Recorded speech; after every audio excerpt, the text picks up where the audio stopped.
Hi అండి. Hi అక్క. ఇప్పుడు అల్లు అర్జున్ ది బర్త్డే సందర్భంగా టీజర్ రాబోతుంది కదా పుష్ప 2ది. సో పుష్ప 2 పైన మీ ఎక్స్పెక్టేషన్స్ ఎలా ఉన్నాయి? ఎక్స్పెక్టేషన్స్ అంటే ఒక వేరే లెవెల్ అక్క. దాని గురించి అయితే మాటలు లేవు. తగ్గేదేలే ఏ మూవీలో అన్నా. సో నేను చూసినట్టయితే మనకి ప్రతి హీరోకి కూడా ఫస్ట్ సినిమా వర్కౌట్ అయినంత ఈజీగా సెకండ్ సినిమా అయితే వర్కౌట్ అవ్వదు. అలా తీసుకుంటే మరి పుష్ప 2 వర్కౌట్ అవుతుంది అనుకోవచ్చా?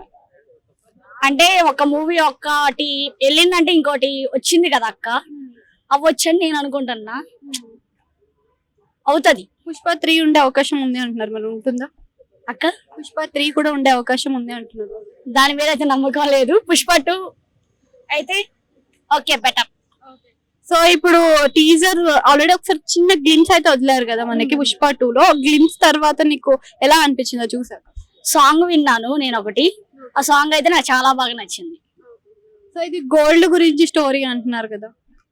అంటే అంతగా చూడలేదు అక్క, నేను ఫ్యాన్ కానీ కొంచెం ఈవెంట్స్ వల్ల. సో ఇప్పుడు మనకి అల్లు అర్జున్ సినిమాలో రీ రిలీజ్ చేయాలంటే ఏ సినిమా రీ రిలీజ్ చేస్తే బాగుంటుంది అనుకో? అలా అడిగితే చెప్పలేను అక్క. నీకు ఫేవరెట్ సినిమా ఉంటుంది? నా ఫేవరెట్ సినిమా అయితే ఇద్దరు అమ్మాయిలతో. అది రీ రిలీజ్ చేస్తే బాగుంటుంది. Yeah, thank you. Advance happy birthday my real star, my super star, my stylish star. Love you.